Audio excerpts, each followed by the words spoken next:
Hi there, this is Mark Edelman, speech-language pathologist, and welcome. Welcome to the teaching of talking. Today's little video is going to be short and sweet. It's about a phenomena that we all experience. And I tend to call it the mushy brain. I was working with an individual who's got aphasia and apraxia the other day, and one of the things that his wife told me was that sometimes he experiences what she calls as a mushy brain. And so I asked her about it. And it's something that we all experience. It just doesn't happen to those with aphasia. Now, I'm going to give you a very plain and simple explanation of what a mushy brain is and what to do about it if you experience it. So what a mushy brain is, if you work all day doing whatever it is you have to do, at the end of the day, you get tired. At the end of the day, you get fatigued. And at the end of the day, your brain just doesn't want to do anything. So, I do speech therapy all day long. And at the end of the day, I'm also writing a book. So I also want to do a little bit of writing every day.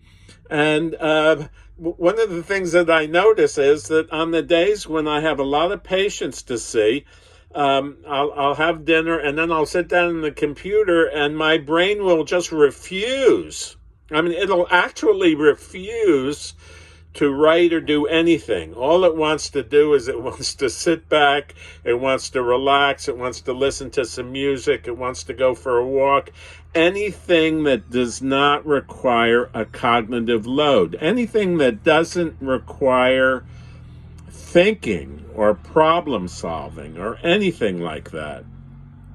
Now, for most of us, we can go 8, 10, 12 hours a day and not be fatigued, and we can do just about anything that we want to do, and then we get tired, so we stop.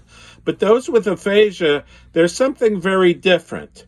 And what's very different about those with aphasia is that they fatigue a lot faster than we do. Since they've had a trauma to the brain, what typically happens is that their brains get tired faster. And if you give them something that's taxing to them or frustrating to them or hard for them, then their brain will fatigue even faster. And if the brain fatigues, then it's not going to perform, and your therapy is not going to be productive. Now, I'm going to give you a couple of suggestions, okay? So for those who are undergoing speech therapy, for those who have speech therapy, sometimes what I've noticed is that I'll be working with somebody and then all of a sudden they start having a little bit of difficulty repeating a word or saying a phrase or a sentence. And what I typically do is I usually think, they must be experiencing a mushy brain. So I'll stop and then I'll tell them a joke, or I'll tell them a funny story about something that happened. And then a minute or two later, I'll go back and then they can do the task. Why is that? Because we've given the brain a little bit of a rest. And when we give the brain a little bit of a rest, it kind of re-strengthens.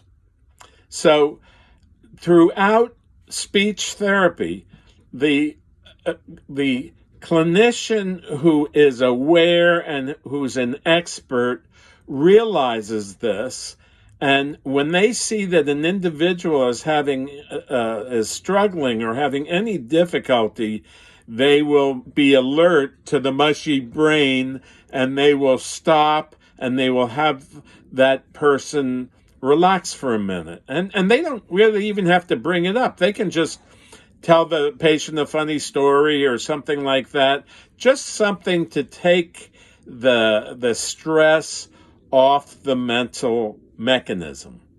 Now, the other thing is that we all know that we get fatigued, and at the end of the day, we want to just sit down and watch some TV or watch some Netflix or listen to some music or go for a walk. I mean, there's lots of things that we need to do or want to do, or we want to get entertained. Why? Because we don't want to think anymore, because our brains are just too tired. So what I'm suggesting is to be very cognizant of the person with aphasia, and notice if they refuse, if they don't want to work with you. It may be because of two reasons, okay? One of them might be the mushy brain. It might be that they're just fatigued. It might just be that they don't want to exert the mental energy that is so much required for speech therapy, that is so much required for just about any mental task. I mean, just think about it. The person with aphasia, they have to walk, which is 2 or 3 times as difficult for some. They have to get dressed. Sometimes they have to do all these tasks. Sometimes they have paresis or paralysis on one side of the body. So they're using a lot of energy. And when anybody uses a lot of energy, then the body and the mind fatigue. And when the body and the mind fatigue, that means it's time to give it a rest. Now, there are some caregivers who are really motivated to help their loved ones speak better, and they're working with their loved ones just about all the time. But I want to warn you, make sure that when you sense that a person's error rate, they're having difficulty with the task that you're giving them, it may be just a sign that you just need to kind of back off a little bit and relax for a while and come back and do it later. It's really very important. The second reason why an individual with aphasia, or even a husband or a wife who doesn't even have aphasia, may be resistant to you is sometimes a speech therapy task can be too difficult. And if it's too difficult, the brain will fatigue very quickly, and they don't want to. So sometimes not wanting to do therapy may be related to two things: either the mental fatigue, or what we call the mushy brain, or it may be because the way you're approaching the therapy, the way you're dealing with them, they might not particularly care for the way that you happen to be dealing with them. They might not particularly care with the technique you're using or the method that they're using. Or if they're using one of those electronic devices that a lot of people just hate them because they want to speak better, you know, they might just refuse you, and it may not even be related to the fact that they're fatigued or they have a mushy brain. So be very much aware. So in review, when you're working with a person who has aphasia and you're working on the speech, make sure that if they start having errors, or if they start having a little bit of frustration, that may mean that the brain is getting a little mushy and you need to stop, tell them a joke, get up, get a cup of coffee or something like that, and then come back and do some more. Or it may just be because the task that you're giving them is too difficult. So you have to make a distinction about that. And the second thing is that be respectful. Know that they have to do a lot more work than you do, usually in almost everything that they do, and that if you're starting to get resistance, give them a timeout. I mean, football, they have timeouts. Basketball, they have times out. Tennis, they have times out. Just about everything. Even at a work day, you get breaks, okay? And sometimes you just have to give a person with aphasia a break during the therapy process, even if it's just for a minute or two, to tell them a joke or to tell them a story about something that happened. So this is Mark Ittleman, speech-language pathologist, thanking you for stopping by.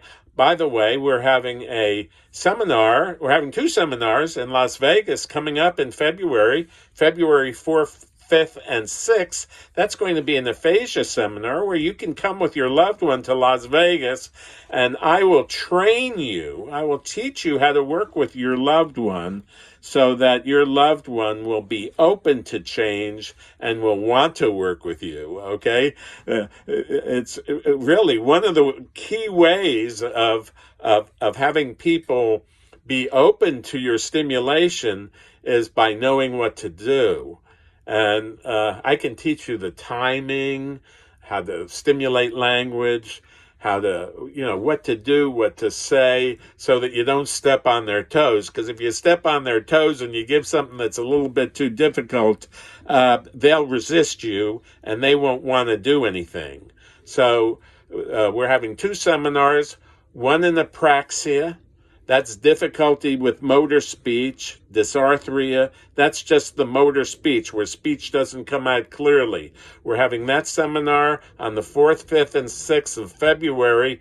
And make sure that you let us know by the 20th of January if you'd like to come, because we're going to be closing the doors on registration at midnight on January the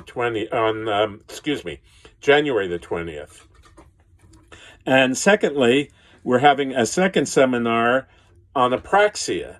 And that seminar is going to be in March.